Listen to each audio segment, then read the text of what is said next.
Anyone who has played Star Warfare has probably ran into some trouble with bosses.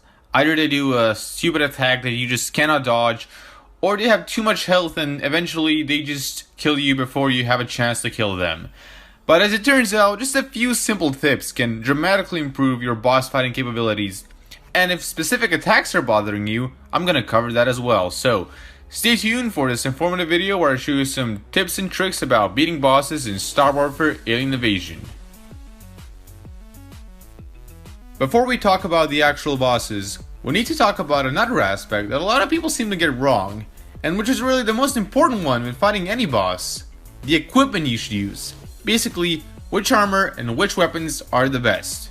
When it comes to armors, you really have only two strategies that you should follow. Either choose an armor that deals a lot of damage but has less HP, or choose one that has more HP and more defenses but deals less damage. But the most important thing you should remember is that these armors need to have sufficient speed. At least 7 speed. If you're fighting Wrath of Mantis or Poison Pit, I guess 6 is alright, but for any higher bosses, at least 7 or 8 if you're fighting Serpent and Christmas Surprise. As for weapons, I highly recommend that you carry at least 2 of them.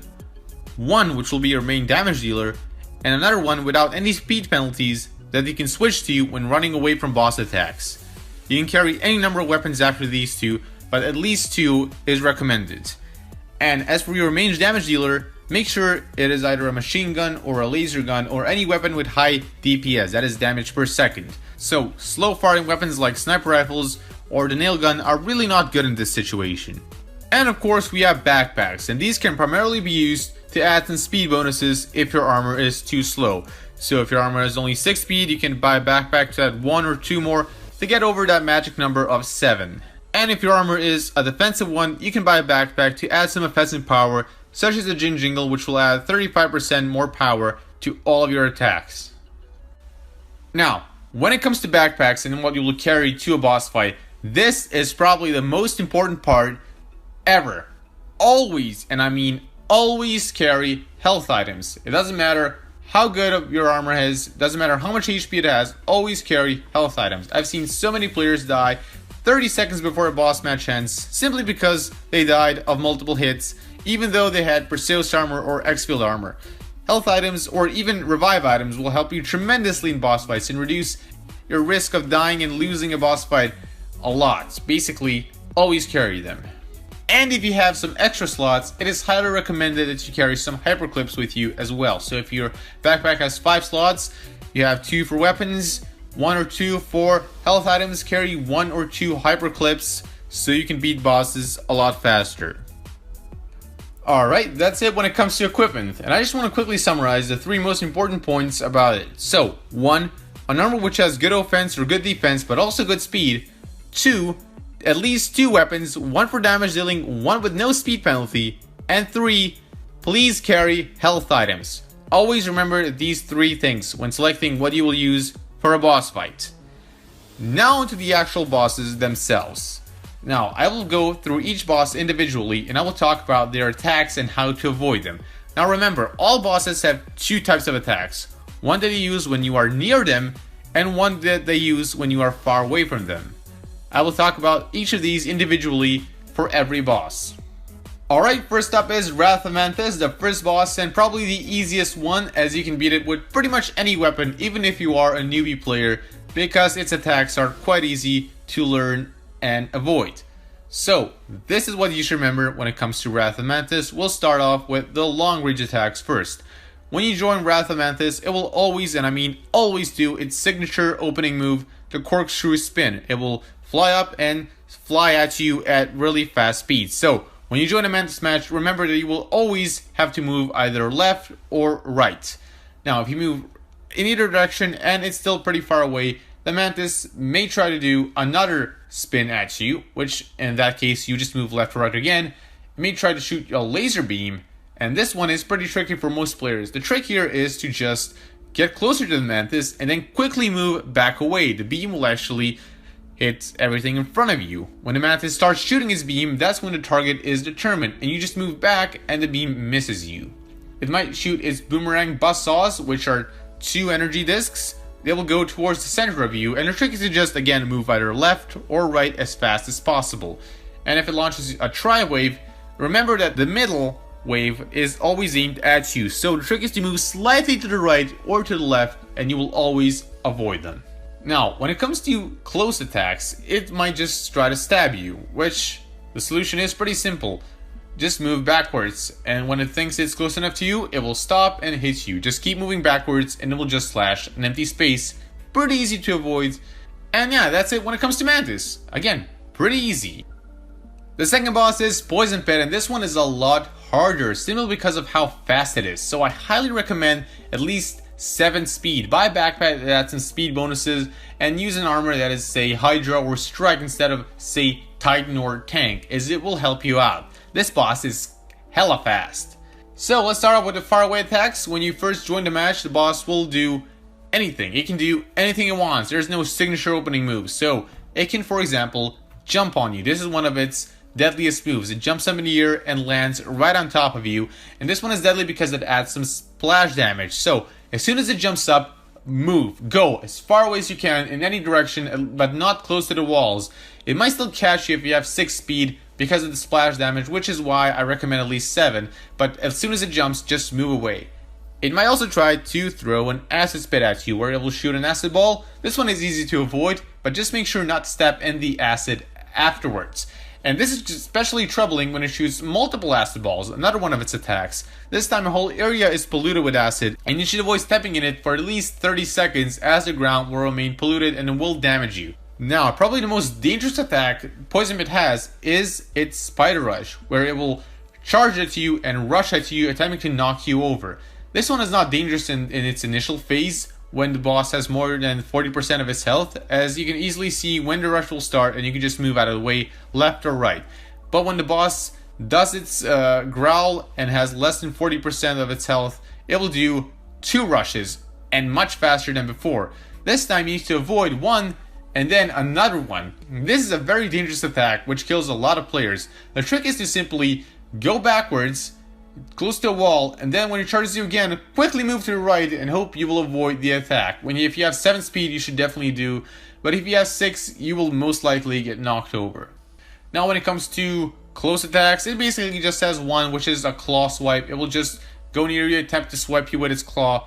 Quite easy to avoid, no problems there. The next boss is our good old dragon Siegfried, and the trick to beating this one is to just run. Run with at least 7 speed. If you have 6, don't even attempt this boss. You will need to stop multiple times with your attacks to avoid his attacks, and then continue to shoot again, which is why I recommend learning how to quick draw, that is quickly start shooting with your machine gun when you're fighting this boss. Let's start with the long range attacks. When you first join Siegfried, he will attempt to do his signature opening move, which is the flying charge, where he will fly up and try to ram you. This one is pretty easy to see and avoid, so I wouldn't worry about this one. But I would worry about the next one, which is his meteor fireball, where he will attempt to shoot a fireball at you either when you are close or far away. And this one is dangerous because it has splash damage. So if you are shooting with a machine gun or basically any weapon, I recommend stopping for a second just to avoid it, to avoid getting caught either with the main wall or with the splash damage. And he also has an attack where he shoots multiple fireballs, 5 of them to be exact, and these ones also have splash damage, and the trick is to just go between them, just go between 2 of these balls, but always make sure to stay away from walls, as walls will also reflect splash damage. So stay not in the middle of the field, but somewhere close to the walls, but not too close, somewhere between the middle and the walls. Now all other Siegfried attacks are pretty close range. One of them is pretty easy to avoid. He just moves close to you and tries to blast you with some fire. You can quickly get behind him and deal a lot of damage this way. He stays in that pose for quite a bit, maybe 3 to 4 seconds. You can deal quite a bit of damage there. But one that you should be afraid of is his flaming claw, where it will suddenly just leap forward and attempt to bite you. This one is pretty unpredictable, and you will definitely be hit with this one multiple times. So you should always stay pretty far away from Siegfried and then just deal with his long range attacks. We move on from the fiery dragon to Wrath of Mantis again, that is double rages. Now this one is pretty easy because it is Wrath of Mantis times 2. The times 2 part being a bit tricky, since you have to make sure not to get hit by an attack from another Mantis. Now this one is again pretty easy, the attacks are the same and you shouldn't really have any trouble with this one. Now we move on to a boss that is not tricky because of its attacks, but because of how much damage they deal. It is time for Serpent, and this snake can be quite tricky if you don't know how to avoid its attacks, but if you do, it gets kind of easy.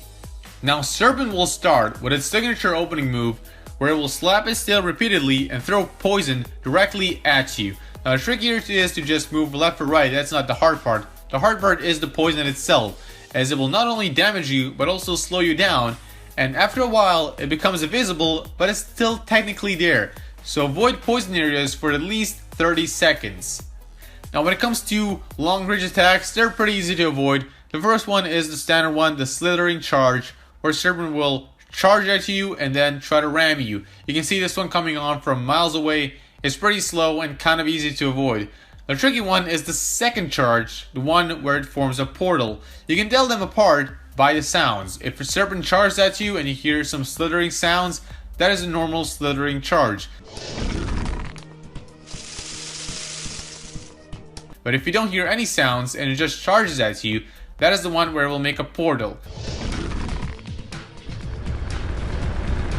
When it makes a portal, make sure to go towards the portal, turn your back towards it, and then you will see where the other portal will be formed. That is a trick to avoiding getting hit by the portal rushes.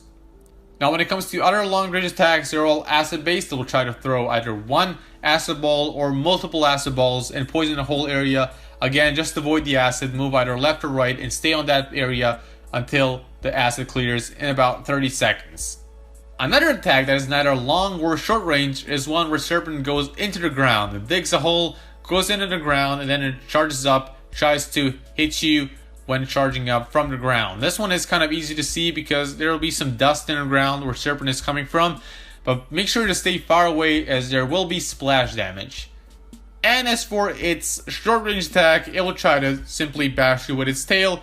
You can see this one, just move away from its tail and from Serpent itself and you will avoid this one quite easily. So not that difficult, just make sure to avoid the poison for at least 30 seconds and have your back on the portal so you can see where the new portals will be formed. And finally we reach the snowy Christmas surprise, and this one is the most difficult because of its attack power, its HP, it's everything. This is really a difficult boss. So it will start with its opening move of basically anything, doesn't have an opening move, but it will just stay there at the playing field for about 5 to 10 seconds, not doing anything, which is the perfect time to use if you have Thunder, your Thunder ability, and you just spam it with multiple attacks. And then it will decide what it will do. If you're far away, it will do its long range attacks, and it has plenty of them. You can do its laser sweep, which is the most dangerous attack. This one, you basically need to wait until it starts firing the laser, and then quickly moving backwards. Now, for Christmas surprise, you need to have 9 or 10 speed or 11 speed, not lower, alright? Like 10 or 11 is what I recommend, simply because how fast you need to move to avoid these laser sweeps or its other attacks. So again, when it shoots a laser, wait until it starts shooting, then move quickly backwards and it will miss you. It will shoot in front of you. It can also do its homing missile attack, where it will shoot homing missiles at you. The trick here is to just move left or right. The homing missiles will explode on their own after a while. Now, probably the most signature move of Christmas Surprise and the most annoying one is its spinning one, where he will move from its Robo Santa to its Clown Santa form and he will start spinning at you rapidly, and this is so annoying simply because of how long it lasts. Now, the trick here is to just run. Run, run, run, run. Don't even look back. Just go forward. If you have a Thunder ability, use it to get that extra 2 speeds and just move forward until he stops, and then go again as far away as you can to get as enough space as you can so you can avoid any other attacks that come afterwards.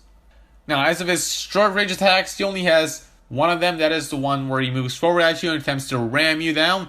Note that after this attack, he will also do the laser one. So after he tries to ram you with some splash damage, he will also do the laser one. So get ready to move backwards. So make sure you're not close to a wall. Or if you are, move around Christmas Surprise and move backwards in anticipation for the laser sweep. And of course, he does his circuit ball bombs and his mines, but those are very easy to avoid and no one really gets close to him enough to get hit by these, so I don't think you should really worry about them. And that's it when it comes to bosses. I hope I explained these attacks in good enough detail. I hope I cleared up some misconceptions and solved some dilemmas you may have had. And I hope you understand how boss attacks work now in a bit more detail than before. And that's actually it when it comes to this video. I hope I explained everything enough. So again, remember, good equipment and remembering attacks is the way to solve the bosses. Just follow these tips and you should be okay when it comes to any boss fight. I hope you enjoyed this video and I hope it was informative enough. If you did, comment down below, tell me what you thought about it. Don't forget to